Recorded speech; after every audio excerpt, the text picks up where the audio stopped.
Testamento, livro de Jó, capítulo de número 1. Aleluia. Livro de Jó, capítulo de número 1 e o verso 1 a seguir. Esta é a mensagem que Deus tem bradado no nosso coração para trabalhar com os irmãos essa noite. Lições da vida de Jó, um texto muito especial, muito impactante, em que Deus falou fortemente ao meu coração. Aleluia. Enquanto você vai abrindo, a gente vai invocando os céus, pedindo que essa atmosfera seja totalmente embriagada pela glória de Deus.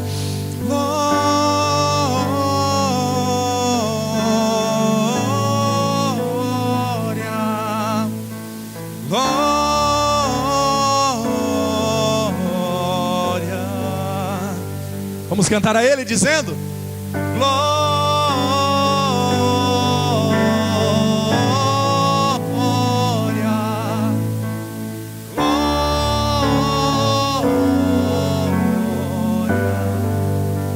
Santo Tu és, Jesus.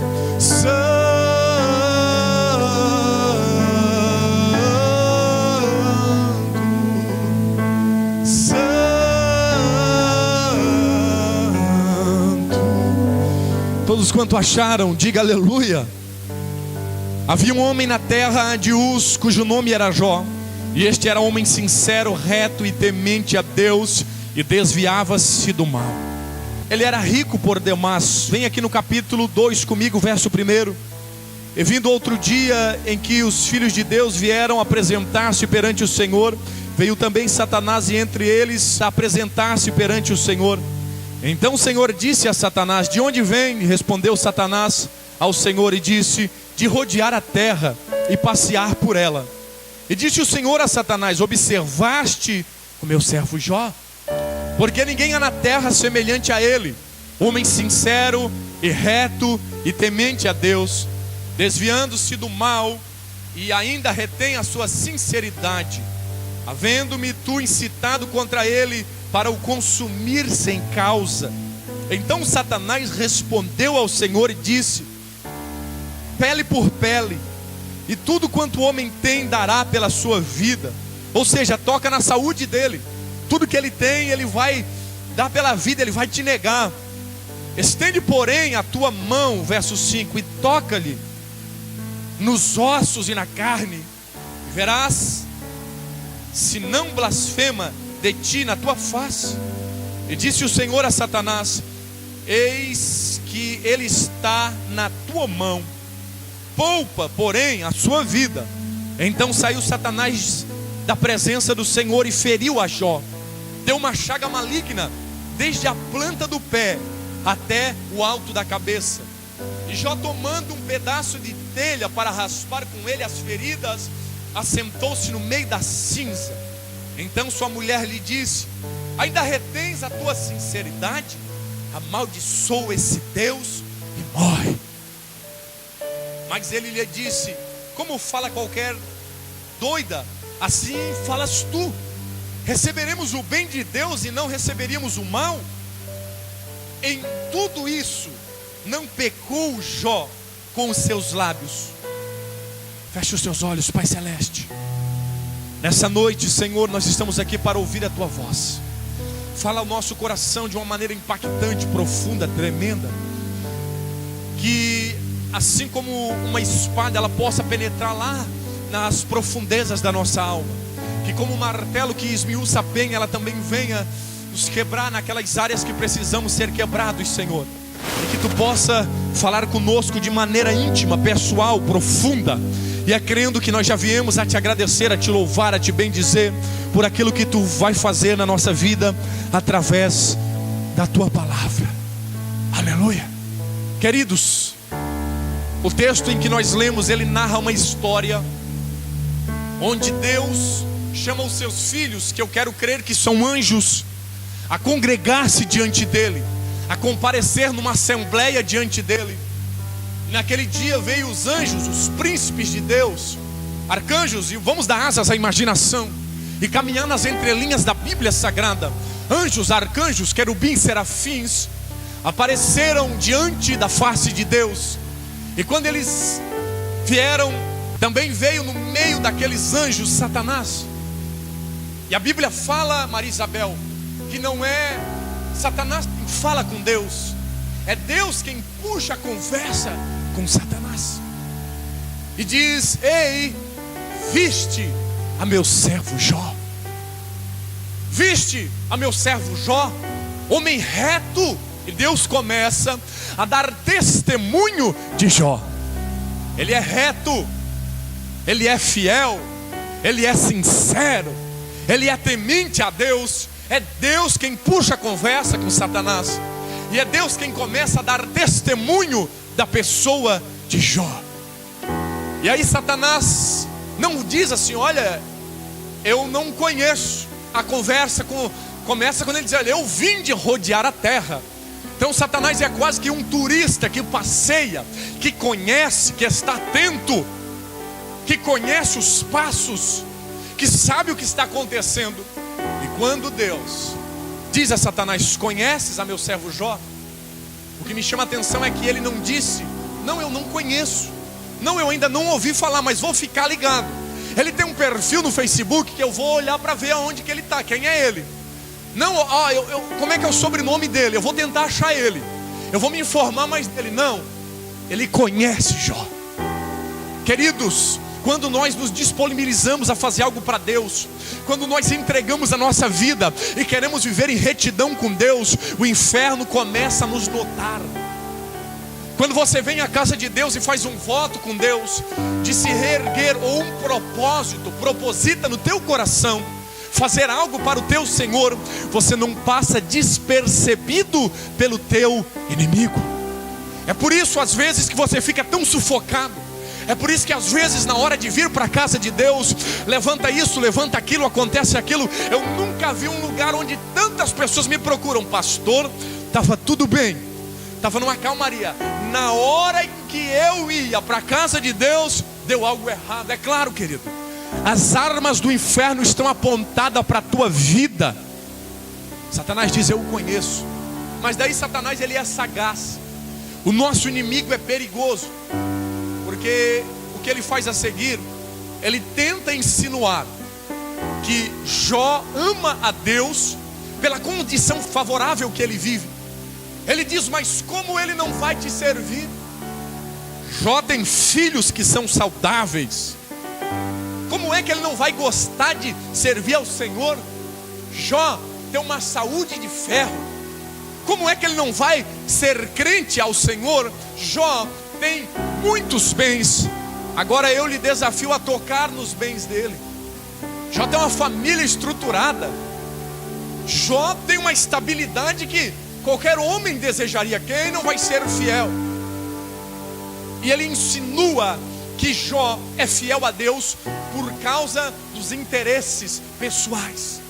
Ele insinua que Jó é fiel a Deus por causa dos favores de Deus.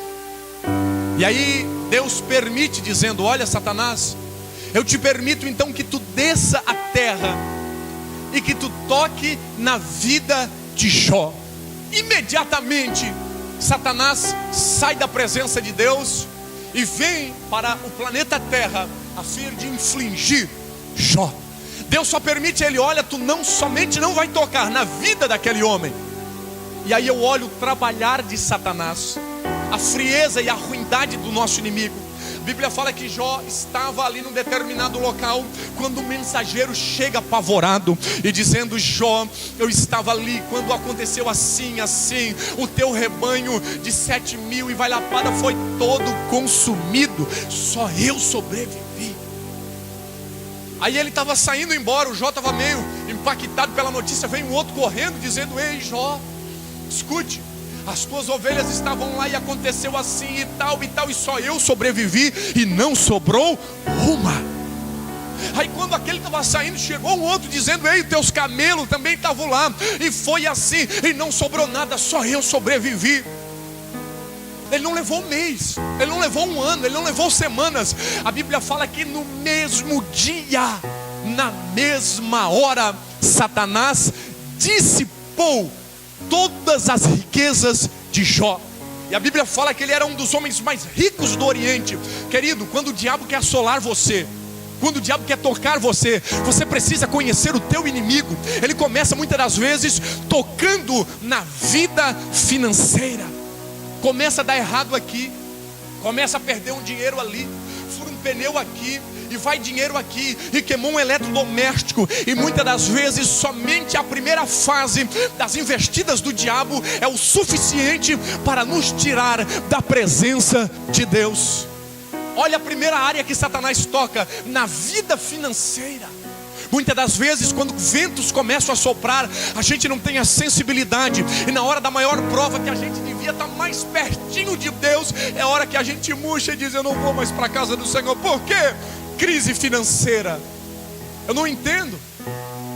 Quando a gente devia estar mais próximo. Na primeira investida do diabo, ele consegue vencer a muita gente que tenta se levantar dentro desse ministério, atacando a vida financeira. A segunda área que Satanás vai atacar a vida de Jó é os filhos. Porque diz que quando Jó estava: fiquei pobre, perdi meus gados, perdi minhas ovelhas, perdi os camelos. Mal o homem pôde respirar, chega um quarto mensageiro. Seu Jó, senta e toma uma água com açúcar. Vamos dar asas à imaginação, porque a notícia que eu tenho vai impactar e vai acabar com o seu dia. Pior não fica, conta. Eu digo: não, é pior. Estavam os seus 10 filhos reunidos lá na casa de um lá, quando um vento veio. E esse vento soprou nos 4 ventos da casa. Ele pegou nas 4 colunas principais e deu um rebuliço que a casa desabou, seu Jó. E os 10 filhos do Senhor estavam ali. E os 10 vieram a óbito. Se não me falha a memória, eram 7 homens e 3 meninas. Os 10 numa mesma hora vieram a óbito, não sobrou nenhum. Está só os corpos lá, seu Jó, para o Senhor ir fazer o velório, porque os 10 morreram. Querido, é difícil para nós velar um pai, é difícil velar uma mãe, quem dirá velar um filho. Só quem é pai e já viu aquela coisinha nascer nos seus braços e vai crescendo, vai aprendendo a falar. Só quem é pai e mãe conhece um pouquinho desse sentimento. Dói demais. E esse homem agora sofre a dor de ter que velar 10 dos seus filhos. A segunda área que o diabo ataca, geralmente para você pai e mãe, ele tenta nos desestruturar, atacando a nossa família, atacando os nossos filhos. Pais que perderam a força, pais que outrora foram homens e mulheres de guerra na casa do Senhor, mas os filhos de repente começaram a trilhar para um caminho obscuro, e o ministério já não é mais o mesmo. A alegria de estar na casa de Deus não é mais a mesma. Ah, Felipe, eu ainda não sou pai, mas um dia tu vai ser. Deus está nos chamando a nos posicionar e defender nossa família. Às vezes você não tem filho, mas você é filho. Então aprenda que muitas das vezes o diabo pode usar até mesmo a tua vida para desestruturar a vida dos teus pais. E um dia você vai ser pai. Deus nos chama a levantar um altar pelos nossos filhos. É um momento de apostasia. É um momento onde tentam enfiar goela abaixo a ideologia de gênero. Tentam dizer que a criança não é menino ou menina, mas é alguém que vai se decidir. É hora de nós, a igreja brasileira, nos levantar em oração e dizer: eu defenderei os meus filhos, custe o que custar. Dá para dar um glória a Deus? Aleluia. Queridos, Satanás ataca os filhos de Jó. Satanás ataca os bens de Jó. Em terceiro passo, a Bíblia fala que ele ataca a saúde de Jó. Eu abro aqui um parênteses na minha mensagem para explicar sobre esse demônio que chega na presença de Deus. E eu fiquei perguntando: o que é um demônio? E um demônio, ele é nada mais, nada menos que um anjo. Só que é um anjo caído, é um anjo que perverteu o seu propósito original. Queridos, e eu fiquei aplicando a nossa vida como igreja do Senhor. Igreja não é este templo, eu sou igreja do Senhor. Eu como igreja, eu fui chamado para resplandecer a luz de Jesus. Mas se eu como igreja não resplandeço a luz de Cristo, eu saí do meu propósito. O que mais Satanás está fazendo é pessoas que pensam que são igreja, que não estão mais vivendo no propósito de resplandecer a luz de Cristo. E aí viraram religiosos, viraram fanáticos, viraram apontadores, acusadores, viraram moralistas, fariseus, hipócritas, que se vangloriam no seu cabelão, sua forma de vestir dos anos 70, que viraram tipo antissocial e se gloriam nas suas obras, e esqueceram da graça. Se tornou tão diabólico quanto o próprio Satanás, que era um demônio. Por que é um demônio? Foi um anjo. Por quê? Saiu do propósito. Não saia do propósito que Deus tem na tua vida. Ele te chamou como igreja para você ser sal da terra, luz do mundo, não um acusador. Fica no propósito de igreja, você é luz. Satanás tenta desestabilizar, atacando os filhos. Depois ele ataca os bens, ataca os filhos. E aí diz que ele volta à presença de Deus. Ele disse: vistes que Jó continuou firme. E aí Satanás, mas também com a saúde que ele tem. E aí olha quanto Satanás é terrível, porque ele vem e diz que da planta do pé a cabeça, o couro cabeludo, ele implantou em Jó um câncer, uma chaga, que não havia espaço para que não nascesse bolhas e feridas e pus. E aquele homem apodrece praticamente estando vivo.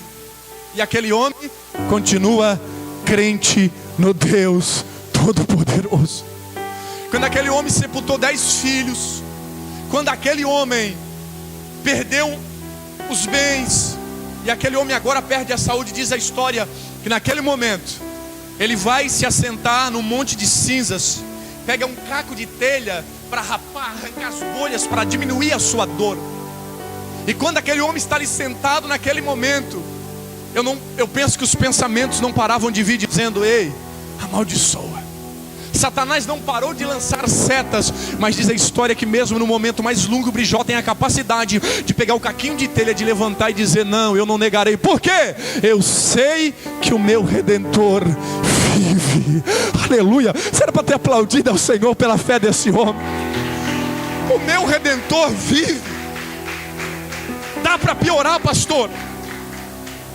A Bíblia fala que quando esse homem tinha perdido os filhos, os bens e a saúde, aí o diabo ataca o casamento de Jó. Porque a mulher que era para dar apoio, carinho, dizendo: eu estou contigo. A mulher que era a coluna, ela também perdeu os filhos, ela também perdeu os bens. Mas eu penso que ela poderia pelo menos ter pena, ter misericórdia. Ela chegou naquele estado onde ele está sentado em cinzas, com um caquinho de telha para rapar as suas feridas. E quando ele está ali naquela situação, ela diz: homem, até quando? Homem, até quando tu vai permanecer nessa situação miserável? Amaldiçoa esse teu Deus e morre. E morre. O que ela está dizendo para ele: ei, desiste da vida. Morre, homem. Morra. Amaldiçoa esse Deus, nega essa tua fé e morra. Para de causar esse mal-estar, que eu estou aqui te olhando numa situação tão miserável. E eu olho para Jó e eu entendo que Jó permanecia nele o fogo do temor a Deus. Ele diz: mulher, tu estás falando como louca, porque aceitaria eu o bem que Deus me deu até aqui, e agora o mal que ele me acometeu eu não vou aceitar? Escuta, mulher, eu vim nu para cá. O que é que eu ia levar das minhas ovelhas? O que é que eu ia levar dos meus camelos? O que é que eu ia levar dos meus filhos? Eu não ia levar ninguém. Eu voltaria nu. Então, ou seja, eu continuo no lucro. Eu estou com um pouco de dor aqui, mas o meu Redentor vive. A vontade é dele, a ordem é dele, a permissão é dele. Eu conheço meu Deus, eu continuo seguro na vontade de Deus, querido. Nós devíamos extrair esta lição de Jó para a nossa vida. A gente se tornou uma geração tão pequenina, tão fraquinha. Ai, pastor, eu não vou mais. Qualquer coisinha é motivo, qualquer picuinha, qualquer coisinha é motivo para nós deixar a igreja de lado. As coisas de Deus devem ser priorizadas na nossa vida. Eu olho para Jó, e quando a mulher, quando os filhos, quando tudo estava negativo, aquele homem continuava firme no seu propósito, no seu temor ao Senhor. O princípio de toda sabedoria é o temor ao Senhor, e ele era sábio. Diga: eu vou continuar fazendo meu coração queimar de amor pelo Senhor. Quando eu olho para Jó, eu fico maravilhado. E domingo, depois daquele culto aqui, domingo, eu ouvi alguns relatos que me deixou maravilhado. Porque as pessoas começaram a pedir o nosso contato e dizer: pastor, o que aconteceu no domingo comigo foi o seguinte: eu passava pela frente da União, e quando eu passava, queridos, o que eles não sabiam é que nós já estávamos aqui há dias orando e buscando a Deus. Uma força me atraía para a casa de Deus. Algumas mulheres disseram: olha, pastor, nós estávamos indo a um bailão, a uma festa. Quando nós passávamos pela frente do templo, algo prendeu a nossa atenção, a gente não conseguiu. A gente tentou ir, a gente planejou, a gente bateu boca ali na frente, acabamos entrando e algumas delas aceitaram a Jesus. O que é isso? Isso é o fogo de Deus que arde. Aí terminou o culto, eu fui para casa e eu fui dizendo: Deus, como tu és maravilhoso, como tu és poderoso, como tu és tremendo, como tu podes subitamente mudar a história de uma comunidade, de uma igreja. E aí Deus me levou na mensagem de Moisés. E Moisés, ele estava apacentando ovelhas. E aí quando ele apacentava as ovelhas, ele viu que uma sarça pegava fogo. Querido, no deserto, calor de 40, 45 graus, é normal que pegue fogo mesmo. O detalhe é que aquele fenômeno podia ter durado alguns dias, porque ele passou por aquela sarça. Se essa sarça não estava queimando ontem? E aí ele levava as ovelhinhas, pastava lá e passava aqui. Eu imaginei ele passando algumas horas depois, mais 6 horas depois. Essa sarça não estava queimando de manhã? Daí veio a noite e a sarça queimando. E aí veio de manhã e a sarça queimando. E à tarde a sarça queimando. Aí ele disse que aquilo, Patrick, chamou a atenção dele. Que é isso? E aí quando ele viu que a sarça queimava e não se consumia, ele foi atraído para perto dela. Quando ele foi atraído, ele se voltou para a sarça. Uma voz ecoou dizendo: Moisés, que é isso? Tira a sandália dos teus pés, porque o lugar que tu estás é santo. Ele entendeu que era Deus quem falava com ele. Mas o que atraiu Moisés para a presença de Deus foi que a sarça não se consumia. E Deus falava algo para mim, pastor Antônio, dizendo: Felipe, não é a união pegar fogo. Fogo eu estou fazendo acender em tudo quanto é lugar. É o fogo não se consumir. Querido, não é você ficar impactado pelo culto de domingo. É você chegar na segunda e não deixar o fogo se apagar. Fica cultivando ele, botando lenha. Como eu boto lenha, pastor? Palavra, mente viajando no Senhor, louvores. E aí tu vai cultivando e o fogo vai mantendo aceso. O que vai atrair esta geração nesses dias não é se colocar em fogo. O que vai atrair esta geração é permanecer queimando e não se consumir. Tá cheio de crente pisca-pisca. Que luzes bonitas, tudo colorido. E aí na segunda-feira, camarada tá triste, cabisbaixo, vazio de Deus, sem nada de Deus. E aí chega a quarta com Deus, acendeu, que ele cresça. Oh, Jesus tem lágrimas. Na quinta-feira, cadê? Pagou. Tem mais nada de Deus, não tem uma palavra, não tem nada, está morto, está vazio. Deus não te chamou para ser um crente pisca-pisca. Deus te chamou para ser uma sarça ardente, que queima no escuro, que queima no claro, que queima na diversidade. Dá para você aplaudir ao Senhor. Não seja um crente pisca-pisca, seja um crente sarça, que tenha o fogo de Deus no coração e diga: eu não vou me consumir, eu não vou parar. Dá para dar um glória a Deus, aleluia. Jó é desses. O Jó não se consome. A perca dos filhos, dos 10, ele não consumiu ele. A perca dos bens não consumiu ele. E eu fico pensando, se eu perdesse tudo, se a gente ficasse pobre, tivesse que voltar a vir para o culto de bicicleta de carga, será que a gente se mantinha? Lembra, pastor Antônio? Eu falo de bicicleta de carga porque a gente ia do Portinho à sede, anos e anos, 5, 6 quilômetros contra o Nordeste, vento sul, chovendo. E hoje, o Jó é desses caras que não é pisca-pisca, é sarça e mantém queimando. E aí a saúde fica destruída e ele se mantém queimando. Aí o casamento fica abalado, a mulher manda ele morrer e ele se mantém queimando. Oh, aleluia. O capeta devia estar apavorado, dizendo: que homem é esse? Que nada para esse cara, que vai parar ele. E o Jó queimando: meu Redentor vive. Aí vem os amigos visitar Jó. E os amigos aqui vai simbolizar religião, porque os amigos vieram 3, olharam para Jó naquele estado. Mulher tinha mandado ele morrer já.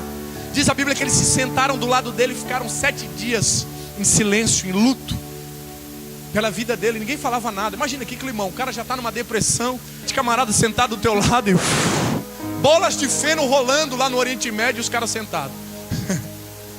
E o Jó naquela dor terrível. Oh, aleluia. E aí a Bíblia fala que aqueles amigos simbolizam a religião, porque eles começaram a teologizar. Eles conheciam a Bíblia, e eles começaram a olhar e começaram com a sua teologia dizer: olha, peraí, a Bíblia fala que o pecado atrai maldição. Então se Jó perdeu os filhos, se Jó perdeu os bens, se o casamento do Jó está bagunçado, se o Jó está nessa situação miserável e perdeu a saúde, o Jó deve ter pecado. Jó adulterou, Jó cometeu uma falha, o Jó fez alguma coisa errada, tem alguma coisa errada com o Jó, não pode ser. E aí começaram a acusar Jó, começaram a dizer: ô Jó, tu adulterou, Jó. Jó, você fez um pecado muito grave. E o Jó se defendendo. E aí eles simbolizam a religião que tenta oprimir. E a maior prisão que alguém pode entrar hoje é a religião e a religiosidade. Porque o camarada está no pecado, e no pecado ele sabe que está lá. O maconheiro, o cheirador de cocaína, o cara viciado no crack, ele sabe que ele precisa se libertar, que ele está numa cadeia, numa prisão. Aí ele se levantou, veio para a igreja, ele sabia que tinha que mudar, libertar de alguma coisa. E aí quando ele veio para casa, aí ele recebeu Jesus. Só que com Jesus ele recebe um pacotinho. Um pacotinho com os dogmas da religião, com as coisinhas, com um monte de detalhezinho, com isso, com aquilo. E aí não é a graça que transforma, não é o Espírito quem transforma. Aí é o engessamento da religião. E aí eles oprimem a pessoa, eles botam um fardo, e a pessoa não foi liberta de dentro para fora, ela foi liberta de fora para dentro. E aí ele entra para uma prisão chamada religião. E aí ele começa a ficar avarento. Aí ele começa a ficar arrogante, orgulhoso. Ele começa a olhar e dizer: olha, irmão, ora 10 minutos, eu estou orando 1 hora.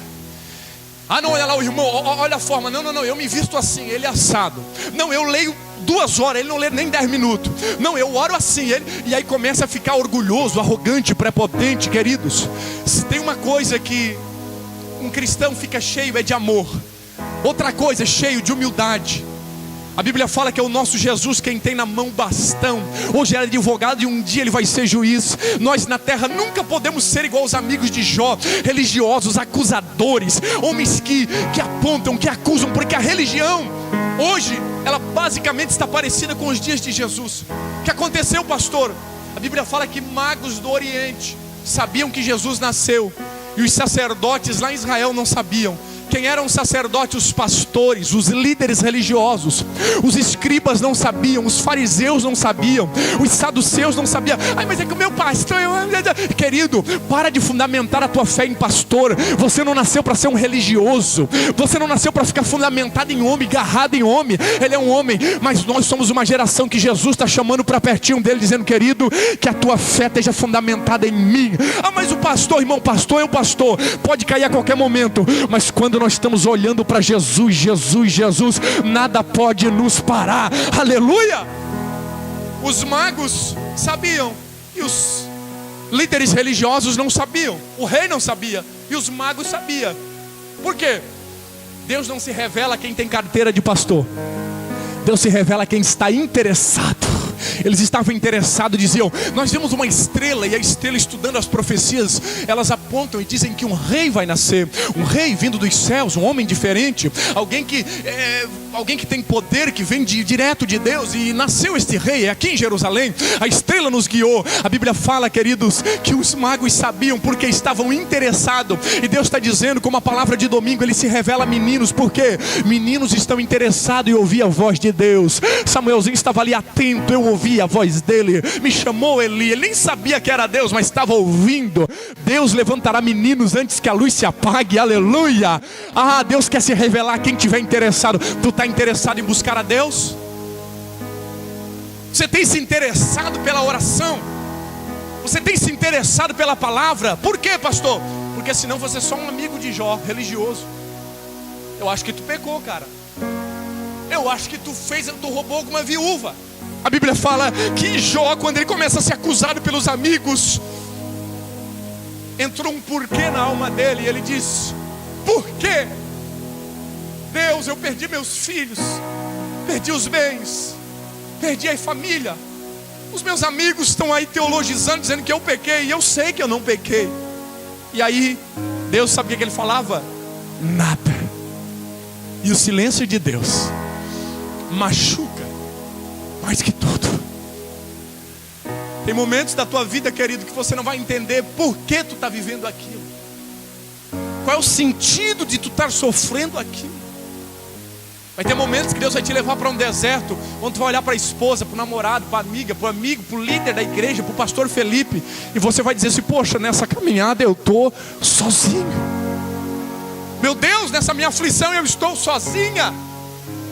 Mas não te preocupe, porque nos altos céus há um Deus que te contempla e tudo há um propósito. No momento certo Ele se levantará e você dirá: realmente Deus me sustentou e Ele me fez passar por este vento. A Bíblia fala lá em Daniel capítulo 11 versículo 32: e aquele que conhece a Deus é um povo forte e ativo. Deus nos viu e deixou esse exemplo para que sejamos firmes e fortes. Eu penso que quando Deus permite Jó passar tudo isso, sabe quem Ele viu? Eu e você aqui hoje. E Ele disse: opa, eu preciso dar um exemplo aqui com meu servo Jó, para que lá em 2017, 4, 5 mil anos depois, uma geração vai me ouvir lá na Laguna, lá na União em Cristo, ou pela internet, eu não sei aonde você está ouvindo isso, mas eles verão que através de Jó eu provei esse homem mesmo no meu silêncio. Ele se continuou firme, e a alma de Jó dizia: por quê? Mas chegou um momento onde a voz de Deus será ouvida, e o que Deus fala é retórico, é umas perguntas que Jó não consegue, porque ele ficou falando ali, ele falou centenas de vezes: por quê? Por quê? Porque e de repente a voz de Deus vem e diz: Jó, onde tu estavas quando eu criei o universo? Jó, onde tu estavas? E ele começa a dar sinais da sua grandeza, onde como eu posso medir as águas do oceano aqui na palma da minha mão?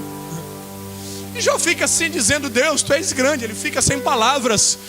E aí chega o momento de Deus mudar o cativeiro de Jó. Sabe como é que Deus muda?